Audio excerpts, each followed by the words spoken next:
함께 고백하겠습니다. 하나님이 여기 계십니다. 하나님이 여기 계십니다. 그것만으로 충분합니다. 그것만으로 충분합니다. 아멘. 우리 주 예수 그리스도의 평강이 예배자로 나온 모든 성도들 가운데 임하기를 기원합니다. 인간은 생각하는 존재입니다. 많은 철학자들이 정의를 내렸죠. 인간은 생각하는 존재다. 동물이다 그랬죠. 그 생각이 우리 마음을 지배를 합니다. 생각이 마음을 지배해요. 그래서 생각이 좋으면 마음이 좋습니다. 반대로 생각이 복잡하고 또한 생각이 어렵고 힘들면 우리의 마음도 복잡하고 힘듭니다. 뇌과학자들의 말에 의하면요, 인간은 생각을 절대로 멈추지 못한다고 합니다. 그래서 하루 종일 생각을 하면서 산다고 합니다. 인간이 얼마나 많이 생각을 하냐면 기본적으로 통계적으로 따져보니까 하루에 6만 가지 생각을 한답니다. 내가 의도를 하든 의도지 않든 인간은 이렇게 많이 생각을 합니다. 심지어 우리가 기도할 때도 딴 생각이 계속 들지 않습니까? 어떤 권사님이 기도하시는데 이제 릴레이 작전 기도하러 왔대요. 그래서 기도를 하는데 기도 가운데 뭐가 생각이 나냐면 가스레인지를 껐나? 세탁기를 내가 돌렸나? 결론은 기도하지 못하고 집에 가보니까 아무렇지도 않았다는 거죠. 우리는 6만여 가지를 생각을 하는데 그 중에 95%가 과거에 일어난 것들로 인해서 지배당하는 생각이 많다는 거예요. 중요한 것은 생각이 곧 나라는 거예요. 내가 어떻게 생각하냐에 따라 나라는 존재가 정의 내릴 수가 있어요. 또한 내 마음이 나의 현 상태요 나라는 개념을 우리에게 주고 있다는 거예요. 고로 여러분들의 삶이 어떠한 생각을 하냐에 따라서 우리의 인생은 달라집니다. 잠언 23장 7절에 이런 말씀이 있습니다. 무릇 마음의 생각이 어떠하면 그 사람도 그러하다 라고 했어요.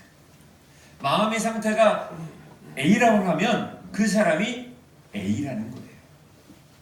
지금 여러분들이 생각하는 게 지금 여러분들이에요.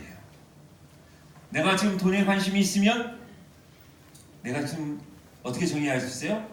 나는 돈 사람이네요. 돈이에요. 내가 건강 염려증이 있어요? 그 사람의 몸 전체 자체가 지금 건강이라는 거예요. 사랑하는 여러분, 생각이 나고 마음이 나예요. 그래서 이것을 잘 다스리는 것은 참 중요합니다.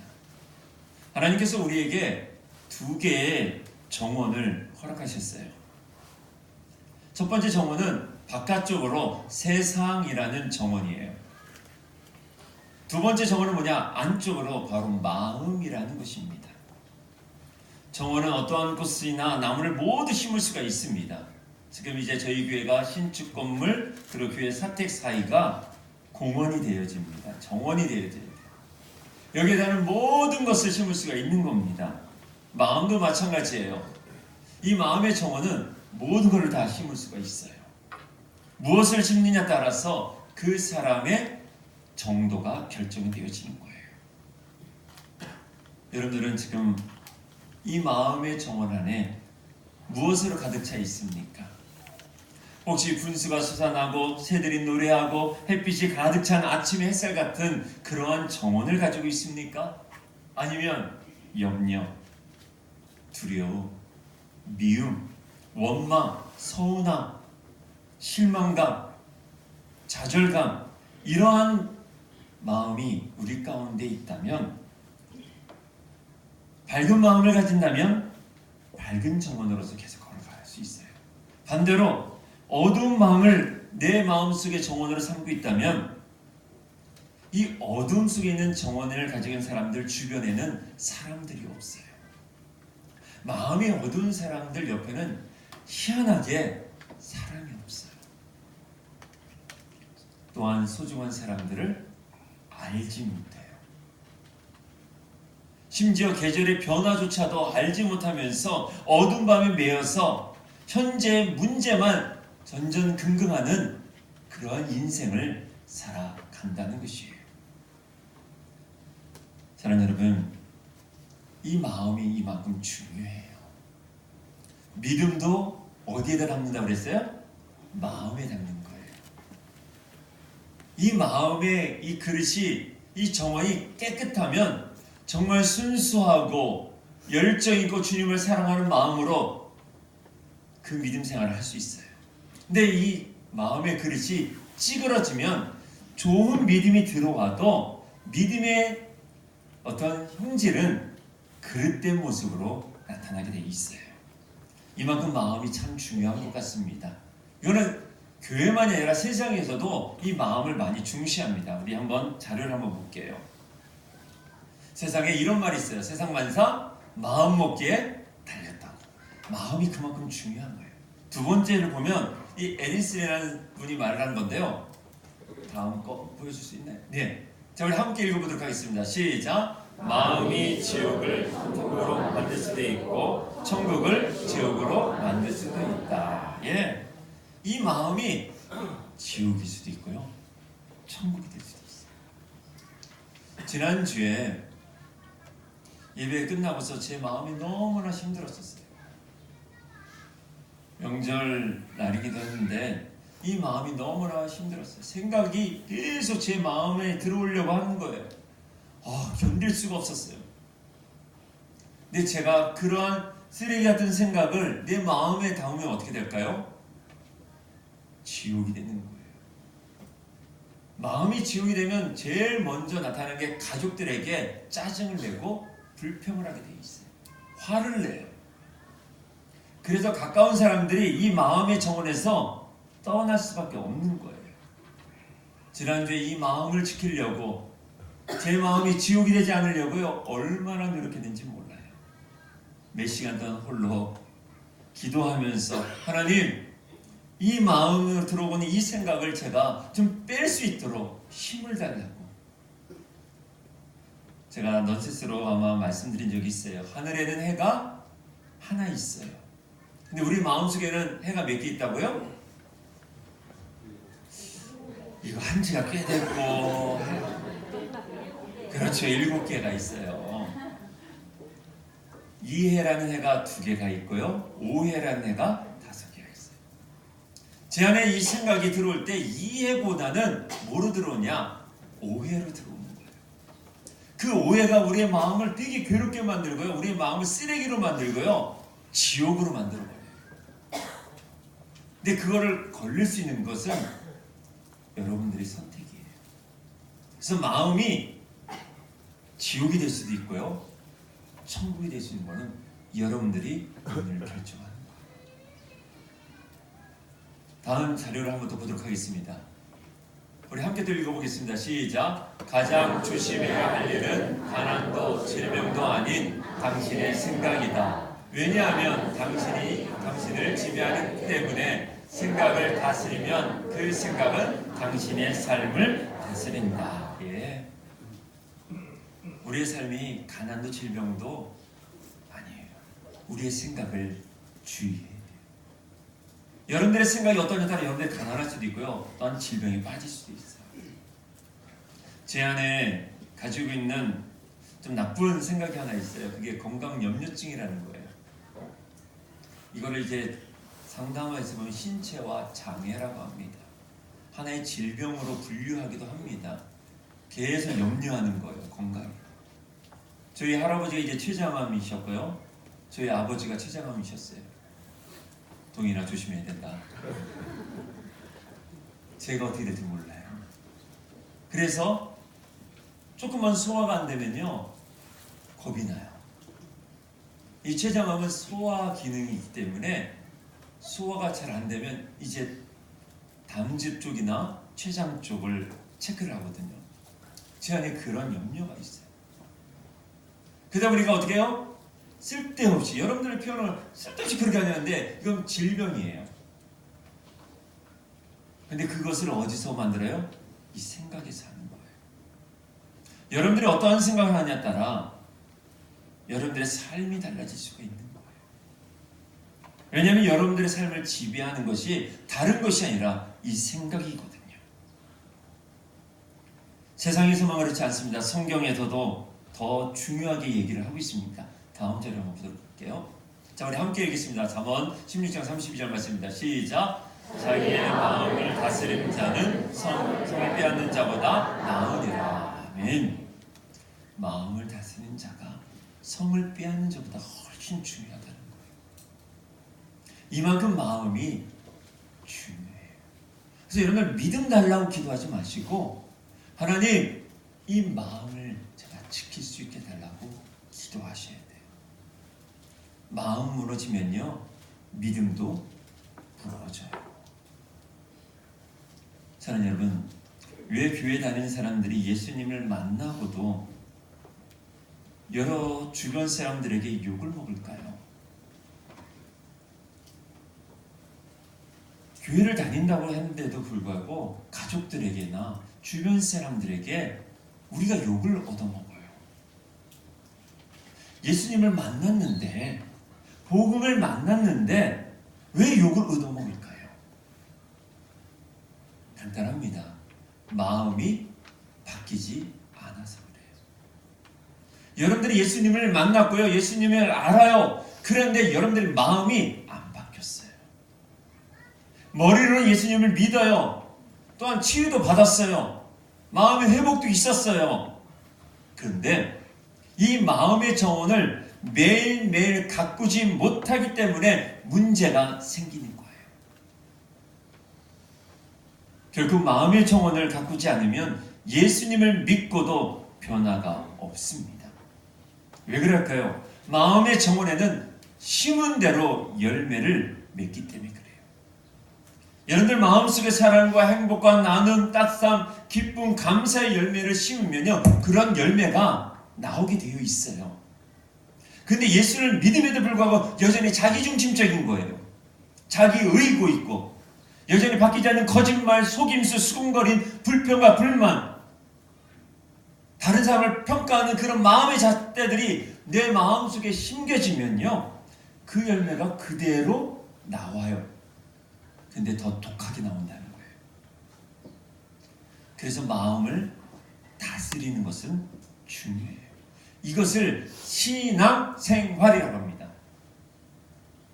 예수 믿는 것은요 교회 잘 다니는 게 중요하지 않아요. 생활을 잘해야 돼요. 신앙생활이에요. 신앙 따로 생활 따로 아닙니다. 신앙생활을 하는 거예요. 이거를 좀 더 기독교적 용어로 하면 영성생활이에요. 영성생활은요 기도 많이 하는 게 중요하지 않아요. 신앙생활은요 여러분들 성경 많이 읽는 거 중요하지 않아요. 신앙생활과 영성생활은 뭐예요? 나를 가꾸는 거예요. 그래서 내 안에 좋은 열매를 맺으면요 자연적으로 전도가 돼요. 왜요? 언어가 달라졌잖아요. 행동이 달라졌잖아요. 왜요? 가치관, 생각이 달라졌어요.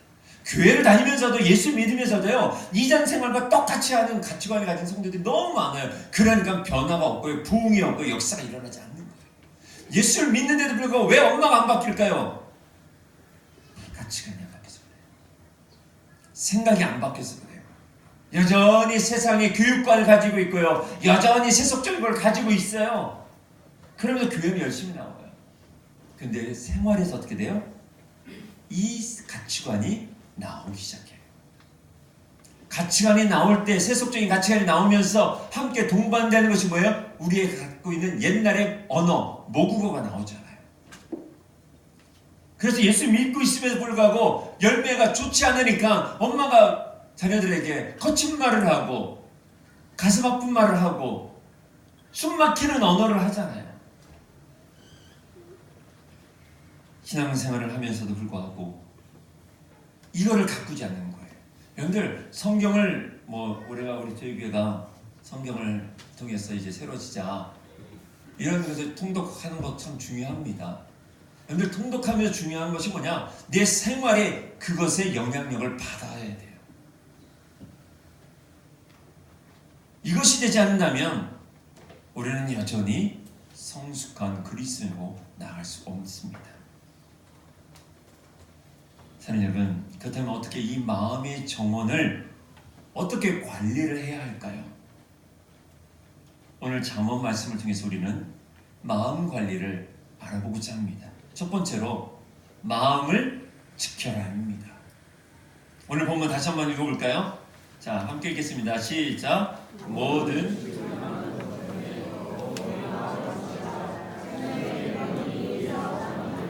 네, 아멘.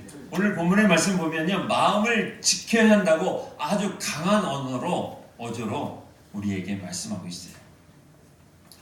그런데 성경은요, 우리에게 좋은 마음을 가지라고 말씀하고 있지 않아요. 그렇죠? 그냥 성경은 마음을 지켜라고 하고 있어요. 나쁜 마음과 싸워야 된다, 그런 말도 아니에요. 단지 마음을 지키라는 거예요. 왜 지키라고 할까요? 우리의 마음을 빼앗는 존재가 있다는 거예요. 여러분들의 성도들의 마음을 빼앗으면요, 교회가 무너져요. 가정의 남편의 마음을 악한 영이 빼앗으면 어떻게 해요? 가정이 무너져요. 목사의 마음을 빼앗으면요, 교회 무너져요. 교회가 타락해지는 거거든요. 빼앗는 존재가 있다는 것을 여러분들 기억하셔야 돼요. 우리의 마음을 빼앗으려고 끊임없이 우리를 힘들게 하는 존재가 있다는 거예요. 그래서 우리의 마음을 지키라는 거예요. 좋은 마음 가져라, 뭐 나쁜 마음을 계속 싸워라, 그러지 않아요. 여러분들 마음만 지키라는 거예요. 사랑하는 여러분, 교회 생활 그냥 예배만 드린다면 교회 생활은 어렵지 않아요. 근데 교회 생활이 사실 참 어려운 거예요. 왜 어려울까요? 교회 생활을 오래 하신 분들은 점점 교회 생활하는 게 어렵다라고 표현합니다. 왜냐하면 교회는 조직이 아니기 때문에 어려워요. 조직은요, 명령체계가 있어요. 그래서 어떤 분들은 회사처럼 교회를 운영하시려고 하는 분들이 있어요. 목사님, 이렇게 말씀하면 돼야 되는 거 아니에요? 어떤 분이 그래요. 목사님, 제가 이렇게 얘기했는데 안 돼요. 안 보이네요. 여기는 회사가 아니에요. 조직사회가 아니에요. 교회는 조직이 아닙니다. 교회는 관계공동체예요. 회사 같은 경우는요, 한마디만 하면 조직적으로 다 움직일 수밖에 없어요. 조직은 명령이 떨어지면요, 다 움직여요. 근데 교회는요, 명령을 할 수가 없는 존재예요. 그런 공동체예요. 어떤 분이 그래요. 아유, 목사님 왜 이렇게 안 모여요? 제가 그래요. 문자 보냈어요. 전화했어요. 그럼 모여야 되는 거 아니에요? 제가 그러냐면 여기는 사회가 아닙니다. 조직이 아니에요. 사랑하는 여러분, 교회는 공동체인데 관계적 공동체예요. 그래서 그 안에 서로의 역할이 있을 때 하나의 공동체가 되어서 원활한 사역을 할 수가 있는 거예요. 어떤 사람은 손가락의 역할로, 어떤 사람은 발가락의 역할을 하면서 서로 섬길 때만 이 공동체가 존재할 수 있는 것이에요.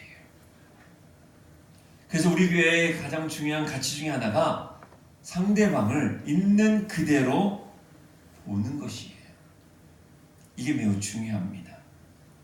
그런데 서로 다른 것이 틀리다고 생각할 때부터 우리의 마음이 어떻게 됩니까? 상하기 시작해요.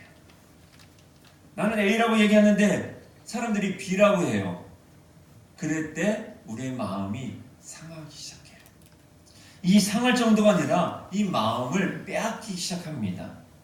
마음이 빼앗기면요, 이 마음의 정원의 기능이 고장이 나요. 그리고서 나도 모르게 쓰레기가 모아지기 시작해요. 여러분 생각해보세요. 아름다운 정원이 있으면 사람들이 안으로 이렇게 들어와요. 근데 이 정원에 쓰레기가 있으면 사람들이 안에 있던 사람들도 바깥으로 가요. 더 이상 거주하지 않아요. 마음이 깨진 분 안에는요, 그래서 사람이 없어요. 심지어 가까이 있었던 그 사람조차도 나가기 시작을 합니다. 마음의 정원에서 본인이 스스로 쫓아내는 것도 있지만 냄새가 나니까 사람들이 정원에서 나가는 것이에요. 사랑하는 여러분, 2020년을 우리가 시작한 지도 벌써 한 달이 지나갔습니다. 올해 교회에서 맡은 사역과 예배자로 또한 봉사자로 충성하기를 소망하는 사랑하는 여러분들, 주의해 주실 것이 있습니다. 꼭 기억하셔야 됩니다. 먼저 여러분들의 마음을 지키십시오. 목회자들도 마찬가지입니다. 마음을 지키셔야 돼요. 항준직들은 더욱더 교회 봉사와 사역을 하는 동안 이 마음이 빼앗기지 않도록 여러분들 삼가 깨어 있어야 돼요. 왜냐하면 이 마음을 아까도 말씀드렸지만 이 마음을 빼앗으려고 하는 존재가 있어요. 베드로전서 5장 8절을 보면 이런 말씀이 있습니다. 근신하라, 깨어라, 너희 대적 마귀가 우는 사자같이 두루다니며 삼킬 자를 찾나니 라고 했어요. 마귀가 바로 우리의 마음을 빼앗는다는 거예요. 왜 마귀가 우리의 마음을 빼앗을까요? 이 원인을 알아야 돼, 이유를요. 마귀가 왜 우리의 마음을 빼앗느냐? 오늘 성경에 분명히 기록되어 있어요. 생명의 근원이 마음에서 난다라고 했어요. 생명의 근원이 이 마음에서 난다는 거예요. 우리 예수님을 이렇게 표현합니다. 부활이요 생명이라고요. 자, 그럼 여러분들 예수님을 만나는 장소가 어디입니까? 다른 데가 아니면 마음에서 예수님을 만나는 거예요. 마음으로 믿어라고 표현하고 있어요. 성경에는요. 우리가 마음으로 예수님을 믿는 거예요. 근데 마귀는 뭐예요? 이 마음을 깨트리려고 하는 거예요. 뭐예요? 결론은 하나님과 우리의 관계를 깨트리려고 하는 거예요. 마음이 상하고요, 마음이 깨지면요, 생명이 끊어지게 돼 있어요. 점점 교회와 멀어지고 예수님과 점점 멀어지게 되어 있어요. 그래서 성경은 우리에게 마음을 지켜라. 왜? 이 마음이 생명이에요. 생명이 여기에 뭐가 있어요? 예수 그리스도가 계시기 때문에 그래요. 예수 그리스도와 만나지 못하도록, 예수님을 믿고 만나는 그 장소에 나아가지 못하도록 마귀는 우리의 마음을 빼앗는 거예요. 교회에 안 나오신 적 있으시잖아요. 그렇죠? 그때 왜 안 나오셨습니까? 너무 직설적으로 표현했나요? 마음이 서운해서 안 나오잖아요. 저 집사님 때문에, 목사님 때문에 우리 안 나왔었어요.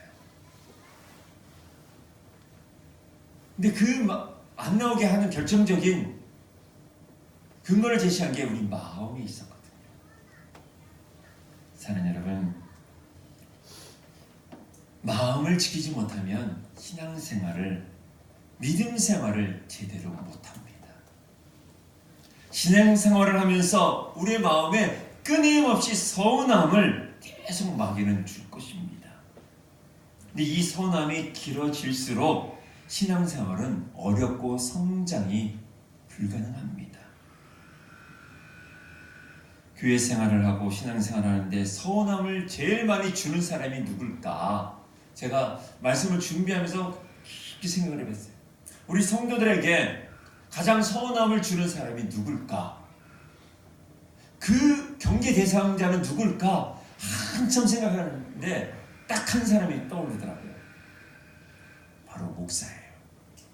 제가 우리 항준직을 비롯해서 봉사자들에게 가장 서운함을 많이 주는 경계 대상 1호가 민재희 목사예요. 그리고 누가 가장 서운함을 제일 많이 갖냐? 목사와 제일 많이 만나는 항준직들이 가장 서운해요. 새신자들은 목사에게 서운함을 별로 안 가져요. 왜요? 관계가 없어요. 여러분 생각해보세요. 옆집 아저씨가 옆집 있는 애가 여러분들의 마음을 얼마큼 서운하게 하십니까? 거의 안 해요. 혹시 엘리베이터에서 인사 안 했을 때 그냥 서운함이 있어서 직접적인 영향은 전혀 없어요. 누가 제일 많이 서운함을 줘요? 여러분 남편이잖아요. 생일날, 결혼기념일날 그냥 들어와. 그래서 서운하잖아요. 여러분들 아내에게 서운하지 않나요? 여러분들 자녀에게 서운하고요. 부모에게 서운한 거예요. 왜요? 관계를 맺기 때문에 그래요. 목사가 보니까 가장 여러분들에게 서운함을 줘요. 왜요? 여러분들의 생각은 다양하기 때문에 그래요. 저는 하나의 생각으로 갈 수밖에 없어요. 근데 그러다 보니까 생각이 다르다고 해서 서운함을 갖는 것이 여러분들이잖아요. 새신자들은요 그런 생각조차 안 하셔요. 그런데 항준직들은 교회에 내가 생각하는 것이 던져지는 것과 목사님이 던져지는 것이 달라서 서운한 거예요. 사랑하는 여러분, 친밀할수록 좋음도 있지만 서운함도 커집니다. 이것을 우리가 좀 기억하셔야 돼요. 내가 우리 목사님과 좋은 관계를 맺을 수도 있지만 그 좋음이 때로는 변하여서 서운해질 수 있어요. 그래서 제가 여러분들에게 부탁드립니다. 우리 적당한 거리에서 삽시다. 이 적당한 거리는 아주 중요한 거리라고 저는 생각이 되어집니다. 사랑하는 여러분, 우리는 목사를 통해서, 목회자를 통해서 하나님의 말씀을 경청하는 거기까지예요. 저도 부족한 종이고요. 여러분들도 부족한 자들이잖아요. 저도 실수하는 존재이고요. 여러분들도 실수할 수 있는 존재예요. 저도 불완전한 존재고 여러분들도 불완전한 존재예요. 목사가 정답이 아니고요. 여러분들도 정답이 아니에요. 이것을 우리가 서로 인정해 주셔야 돼요. 사랑하는 여러분, 경계대상 1호를 여러분들 꼭 기억하십시오. 우리 목사님 경계대상이야? 이제부터 이제 여러분들 코로나야. 예. 그렇게 생각해도 더 감사합니다. 정말 진심으로 부탁드리는 것입니다. 담임 목사에게 서운한 마음을 두신 분 계신다면 용납해 주시고 용서하시고 그리고 그 마음을 푸셔야 돼요. 왜요? 여러분들이 살 수 있기 때문에 그래요. 여러분들이 영혼의 말씀을 받을 자세는 여러분들이 어떻게 생각하냐에 따라 말씀이 임할 수 있고요. 말씀이 안 들어올 수도 있습니다. 우리 서로 서운한 마음을 풀어가길 소망합니다. 지체들 간에 서운한 마음이 있지요. 우리 서로 용서하고 용납하며 이 서운함을 떨쳐내야 돼요. 왜요? 생명을 지킬 수 있기 때문에. 우리 주님과의 관계를 끊어지지 않고 예수 그리스도를 따라갈 수 있기 때문에 이 마음을 여러분들이 지켜 나가셔야 돼요. 이 마음을 지킬 때 우리가 사명자로 나갈 수 있고요. 전도자가 되고요. 예배자가 되고요. 제자가 될 수 있는 것이에요. 이 서운함이 처음에는 작게 찾아옵니다. 처음부터 크게 서운함이 찾아온 적은 없어요. 근데 이 자그마한 것을 잘 처리하지 않으면 어떤 문제가 일어나냐면요. 점점 봉사의 자리에서 물러나게 돼 있어요. 그러다가 예배만 드려요. 그러다가 보면요. 이 마음이 왠지 어느 날부터 편해지기 시작해요. 마음이 굳어져 갔기 때문에 그래요. 그러다가 예배 시간이 불편해지기 시작합니다. 그러다 보면 2주, 3주 빠지면요. 생명이 단절돼 버려요. 그러나 사랑하는 여러분, 이 마음은요. 예수 그리스도가 늘 머물러 있기에 이 마음을 지키지 못하면 참된 평안은 세상에서 얻을 수 없습니다. 아무리 많이 가지고 아무리 누린다 할지라도요. 영적인 공급이 안 되기 때문에 우리 안에는 샬롬이 임할 수는 없습니다. 사랑하는 여러분, 마귀가 우리의 마음을 빼앗으려 합니다.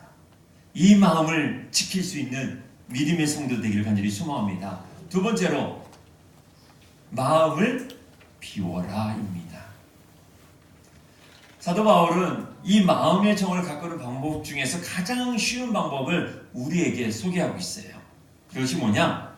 바로 예수님으로부터 마음의 정원을 관리하는 방법을 배우라고 합니다. 빌립보서 2장 6절을 한번 찾아보도록 하겠습니다. 신약성경 빌립보서 2장 6절입니다.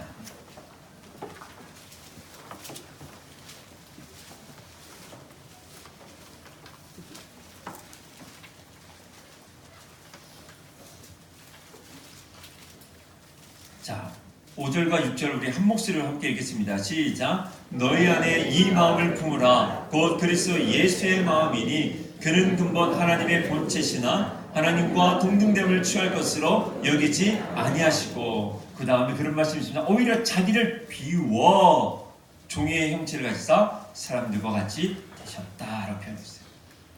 원래 예수님은 하나님이셨습니다.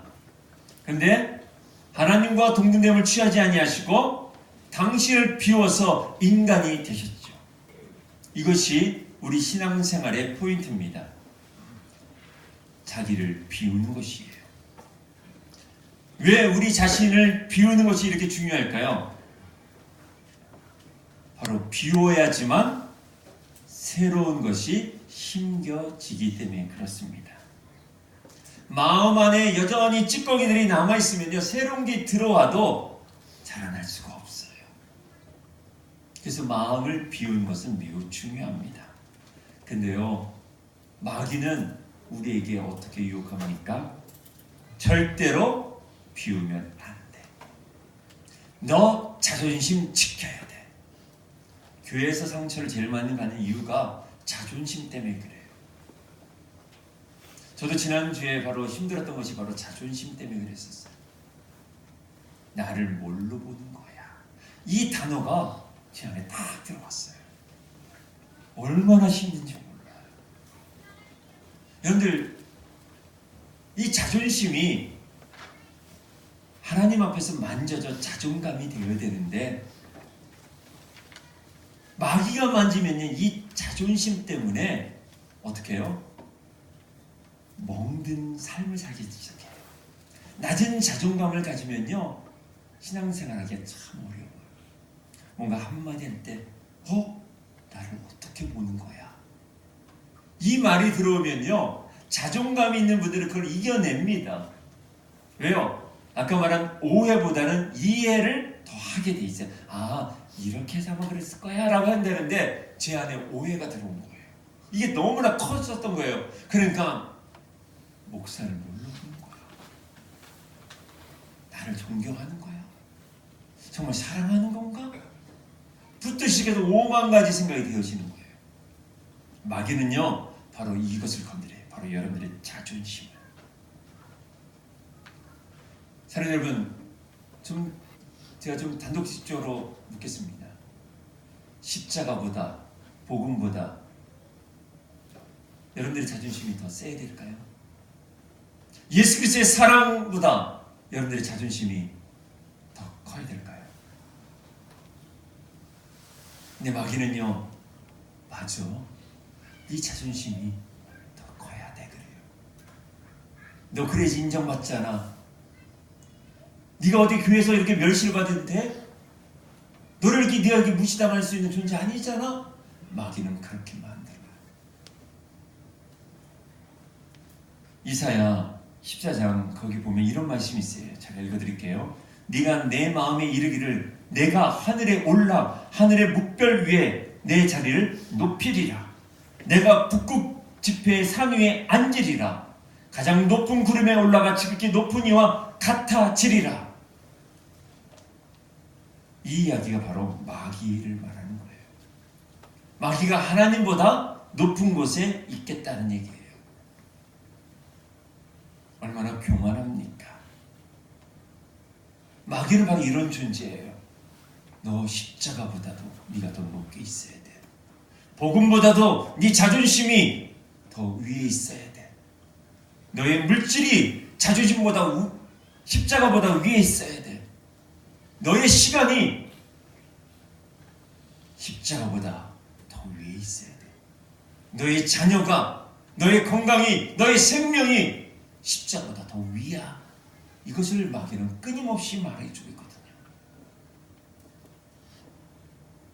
사명보다 높게끔 우리의 자존심을 계속 찾겨 세웁니다. 사랑하는 여러분, 성경은 우리에게 이렇게 말합니다. 비워라. 내려와라. 낮은 자리에 있어야 된다. 좁은 길로 가야 합니다. 자기를 부인하고 십자가를 져야 한다고 성경은 말해주고 있어요. 그러나 합리적이고 이성적인 것을 보면 십자가를 지는 것보다는 내 길을 가는 게 더 좋고, 십자가를 지고 힘들어하는 것보다는 소확행을 더 좋아하게끔 이 시대는 만들고 있어요. 나의 기쁨을 위해서, 나의 자아를 위해서 너무너무 마귀는요 우리를 계속 지켜세우고 있어요. 어제 제 습관 중에 하나가 이제 한 달에 한 번은 꼭 일반 서점을 가서 이제 일반 책을 구입을 합니다. 어제도 이제 터미널 근처에 있는 이 서점을 가서 쭉 한번 이렇게 돌아봤어요. 요즘 최근에 베스트셀러가 뭘까 보니까 나 잘 살기예요. 이 힘든 시대 속에서 내가 어떻게 행복해질 수 있는가, 자기 이야기가 너무 많이 있더라고요. 아주 오래전에, 아니 10년 전에는 책들 보면 함께 사는 법, 공동체가 어떻게 하면 건강해질까, 조직사회가 어떻게 하면 좋을까, 이런 이야기가 많았었어요. 근데 오늘날 서점의 인문학을 비롯해서 모든 걸 보면 다 내 얘기밖에 없어요. 남이 아파도 내가 행복하면 좋다. 자기 십자가를 지고 부인하고 주님을 따르는 것을 성경의 진리로 얘기하는데, 자존심이 상하면요 사명도 없고요, 교회도 없고 하나님도 없어요. 이것이 우리 안에 있는 드라빔 아니겠습니까? 예수님께서 십자가를 지실 때 얼마나 힘들면 이런 기도하지 않습니까? 하나님, 이 고난의 잔을 피했으면 좋겠습니다. 인간인 예수가 그런 고백을 해요. 인간 예수는 너무나 이 십자가의 고통을 알기 때문에, 어릴 적부터 그 망치 소리를 들어왔었기 때문에 인간 예수는 그렇게 고백을 합니다. 고난의 잔을 피할 수 있으면 좋겠습니다. 그런데 내 뜻대로 마옵시고 아버지 뜻대로 하옵소서. 바로 이것이 우리의 마음을 비우는 것이 하나님 아버지의 뜻인 것을 아셨던 거예요. 분명한 것은 이거는 쉽지 않은 일입니다. 우리는 하나님께서 내 뜻대로 내 기도대로 응답해 주기를 원하고 있지 않습니까? 그런데요, 사랑하는 여러분, 성경은 오늘 말씀하고 있습니다. 마음을 비워라. 왜 비우냐? 그 하나님께서 비운 마음 속에 어떻게 하실까요? 스케치할 수 있게끔 내어놓으라는 얘기예요. 마음을 깨끗이 해서 하얀 도화지 같은 내 마음을 하나님께 위임하라는 얘기예요. 마음껏 사용해달라고 고백할 수 있는 마음이 비우는 삶의 자세인 것이에요. 그래서 찬송가 549장 2절에 이렇게 부를 수 있을 것 같습니다. 내 주여 뜻대로 행하시옵소서. 큰 근심 중에도 낙심케 마옵소서. 내 주여 뜻대로 행하옵소서. 이것이 비우는 자의 마음인 것입니다. 사랑하는 여러분, 내 안에 있는 미움, 불편한 감정, 내 마음에 들지 않는 것들을 비워내어줄 수 있는 그러한 역사가 우리 가운데 있기를 간절히 소망합니다. 세 번째로, 지킨 다음에 비운 다음에 해야 될 중요한 것이 있습니다. 바로 예수님의 마음을 품어라 인 것이에요. 아까도 읽었지만 빌립보서 2장 5절에 보면 너희 안에 이 마음을 품으라 곧 그리스도의 예수의 마음이라 했어요. 요즘 크리스찬들도 요가를 좀 합니다. 요가 하시는 분들 계실 거예요. 이 힌두교에서 온 명상훈련입니다. 이거는. 근데 모든 종교는요, 마음에 관심을 다 가지고 있어요. 마음에 관심이 없는 종교라고 하기는 어렵지만 이것은 사이비입니다. 사이비는 마음 수련이 없어요. 근데 이 마음 수련을 하는 것은 종교학적에서 보면 바로 이거를 이제 이단이나 아니면 이게 크게 만들어서 종교라고 표현을 해요. 종교는 항상 마음과 관련돼 있어요. 불교, 힌두교 이러한 것은 마음을 다스리게끔 합니다. 근데 이슬람을 우리가 세계 3대 종교라고 하는데 저는 개인적으로 조금 반대를 하는 모습이 좀 있어요. 왜냐하면 이슬람은 모슬렘이라고 합니다. 모슬림 이렇게 하죠. 이건 뭐예요? 이슬람은 사람이라는 거예요. 거기는 이슬람은 삶이에요. 종교보다는 삶으로 더 분류하는 것이 저는 옳다고 봅니다. 자, 아무쪼록 종교는요 뭐든지 마음 이렇게 비우는 작업을 해요. 이렇게 하잖아요. 그래서 요가 하시는 분들 보면 제가 인도를 한번 갔는데요. 다리를 이렇게 위에다 이렇게 해놓고서 마음을 비우는데 제가 보면 마음이 안 편해요. 그 생각해보세요. 손 올리기도 불편한데 다리를 이렇게 올려놓고서 있어요. 제가 보기에는 아플 것 같은 마음밖에 없더라고요. 이렇게 암처럼 이렇게 비워요. 이제 불교도 어떻게 산에 가서 합니다. 108번 이제 하면서 이렇게 암처럼 마음을 비우는 작업을 합니다. 마음을 다스리려고 해요. 그래서 저는 가끔씩 우리 성도들 중에서 스님들 말을 이렇게 카톡 같은 데다 그냥 해놓으시더라고요. 그럼 대종을 하셔요. 성경 말씀을 안 해놓고 법륜 스님이나 법문을 그분들을 위해서 은혜 받았다고 카톡에 대문으로 그리고 밑에 두고 법 무슨 스님으로 써놓더라고요. 이분이 집사님인지 아닌지 진짜 헷갈리더라고요. 여러분들 비우는 거 참 중요합니다. 그렇죠? 오늘 제가 말씀드린 것처럼 비우라고 했어요. 근데 우리 기독교는요 비움의 종교로 끝나지 않아요. 이것이 타 종교와 다른 차이점입니다. 우리는 무엇을 해요? 예수의 마음으로 채우는 종교예요. 비웠습니다. 비우면 다 될까요? 아니요. 비운 곳에 무엇이 또 옵니까? 먼지가 또 쌓입니다.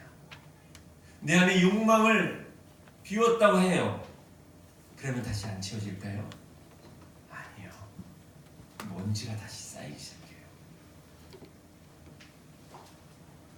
마태복음 12장에 44절과 45절을 보면 이런 말씀이 있습니다. 내가 나온 내 집으로 돌아가리라 하고 와보니 그 집이 비고 청소되고 수리되었거늘 이에 가서 저보다 더 악한 귀신 7을 데리고 들어가서 거하니 그 사람이 나중에 형편이 전보다 더 심하게 되니라 그랬어요. 예수님이 귀신을 내쫓았어요. 그래서 마음의 정원이 깨끗해졌어요. 근데 가만히 있으면 어떻게 됩니까? 더한 귀신이 들어왔다는 얘기예요. 은혜 받으신 분들이 참 많이 있습니다. 그래서 자신의 죄 있는 것을 발견하고 회개합니다. 눈물로 기도합니다. 근데 문제가 시간이 되어지니까 원래 그 모습으로 돌아가요. 왜요? 은혜를 계속 채우지 않았기 때문에. 그래서 신앙 생활이에요. 수련회 때 하나 은혜 받은 것으로는요, 여러분들 살아갈 수 없어요. 매일 이곳을 주님의 마음으로 채워야지만 가능한 거예요. 사랑하는 여러분, 어떻게 하면 이 빈 내 마음에 예수의 마음을 채울 수 있을까요? 첫 번째로 내가 알지 못하는 마음의 정원이 있다는 것을 인정해야 합니다. 제가 요즘 읽는 책이 나도 내 마음을 모른다라는 책이에요. 우리는 내가 아는 것 같은데요, 솔직히 내 감정을, 내 마음을 잘 몰라요. 요즘 그 책을 좀 공부하고 있어요. 우리 신앙도 마찬가지예요. 여러분들 안에 여러분들이 알지 못하는 영역이 있다는 것을 인정해야 돼요. 그래야지만 신앙이 깊어질 수 있어요. 두 번째로 그 마음의 정원은 심은 대로 열매를 거둔다는 거예요. 그 열매가 나타난다는 것이에요. 여러분들이 어떠한 것을 심느냐에 따라 여러분들 안에 열매가 맺어지게 되어 있어요. 세 번째로 이 땅의 진리는 오직 예수님이라는 사실을 여러분은 믿으셔야 한다는 거예요. 왜요? 생명의 근원이 누구예요? 예수 그리스도입니다. 네 번째로 마음의 바깥에 계신 예수님을 매일매일 초대해야 한다는 것이에요. 비워도 가만히 냅두는 것이 아니라 매일매일 영성생활을 통해서 예수님을 초대해야 한다는 것이에요. 다섯 번째로 내 안에 들어오신 예수님이 계속 계실 수 있도록 말씀을 늘 묵상해야 한다는 것이에요. 여섯 번째로 내 마음에 들어온 말씀을 나눌 지체들이 필요하다는 거예요. 아무리 마음이 정원이 예뻐도요, 혼자 보면 재미없어요. 이 마음의 정원을 우리 지체들을 초대해서 함께 나눠요. 그래서 이 내 안에 있는 마음의 정원에 없는 것을 다른 지체들이 가지고 있는 분들이 있어요. 그래서 이것을 어떻게 해요? 분양해서 여기에다도 심을 수 있어야 되는 거예요. 이럴 때 그 정원이 아름다워지는 거죠. 일곱 번째로 사람들과의 관계를 할 때 마음을 다해서 존중과 존경으로 여러분들 최선을 다해주세요. 그러면 모든 지체들 가운데 서로의 마음이 행복해질 수 있는 것이에요. 사랑하는 여러분, 교회 안에서 우리 서로 존중해주고 존경해주셨으면 좋겠어요. 교회는요, 아까 말한 조직이 아니라 가능하면 그래서 반말하면 안 돼요. 서로 존칭을 써줘야 돼요. 어느 집사님, 여러분들 가족도 마찬가지, 부부끼리도 권사님, 집사님이라고 불러야 돼요. 누구씨, 그건 세상에 사는 거예요. 이러한 습관이 여러분들 안에 들으셔야 돼요. 교회 청년들을 향해서도 존중해 주셔야 되고, 나이 어리신 분들은 나이 많으신 분들에 대해서 해준 게 뭐가 있어 그게 아니라 존경을 하셔야 돼요.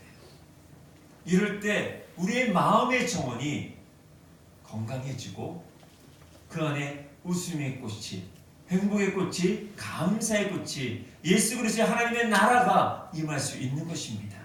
그래서 여러분들에게 체크해야 될 것이 있습니다.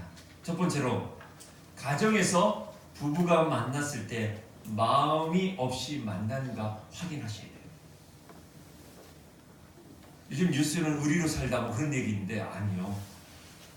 사랑을 끝까지 사셔야 돼요. 가정 안에서 여러분들 남편을 얼마큼 존경하고 존중해 주십니까? 여러분들의 아내를 여러분들 얼마큼 존중해 주고 존경하십니까? 여러분들 이것을 한번 체크하셔야 돼요. 두 번째로, 교회 봉사를 하면서 지체들끼리 마음이 없이 만나는 것은 아닌가 한번 체크해 보십시오. 교회 왔는데 우리 교회가 아직 1000명이 안 되잖아요. 근데 이제 200명 정도밖에 안 되는 우리 지체들 가운데서 마음 없이 만나는 지체들이 있다면 얼마나 속상할까요? 주일날 와서 그냥 목례만 하는 그런 사이가 아니라, 이번 주로 다음 주까지는 못하겠지만 악수해주고 허그해줄 수 있는 그러한 마음이 있는 공동체면 얼마나 행복할까요? 이번 주랑 다음 주까지는 우리 악수 안 합니다. 괜히 나가면서 악수 안 해도 서운한 마음 똑같이 말고 마음을 지키셨으면 좋겠어요. 사랑하는 여러분, 세 번째로, 세상에서 사람들을 만날 때, 세상 사람들을 만날 때 마음 없이 그냥 일로만 만나고 있지는 않은가? 여러분들 한번 던져보셔야 돼요. 정말 나의 찾아온 고객들 정말 마음을 다해서 섬겨주셨으면 좋겠어요. 우리의 가게를 찾아오는 분들에게 그리스도의 마음으로 대해준다면 얼마나 좋을까요? 내가 찾아가는 슈퍼나 내가 가는 곳에 있는 커피숍이나 아니면 세탁소 같은 모든 그런 사람들한테도 정말 최선을 다하는 마음으로 다가갔다면 그곳에서 복음이 싹트지 않을까요? 사랑하는 성도 여러분, 우리에게 중요한 것은 진짜 마음을 지키는 것입니다.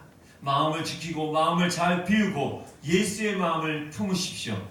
그래서 우리 마음의 정을 잘 관리해서 세상에서 예수 향기를 뿜어내며 정말 맛있게 또 멋있는 삶을 살아갈 수 있는 우리 신성교회 성도들이 되기를 주임으로 축원합니다. 기도하겠습니다.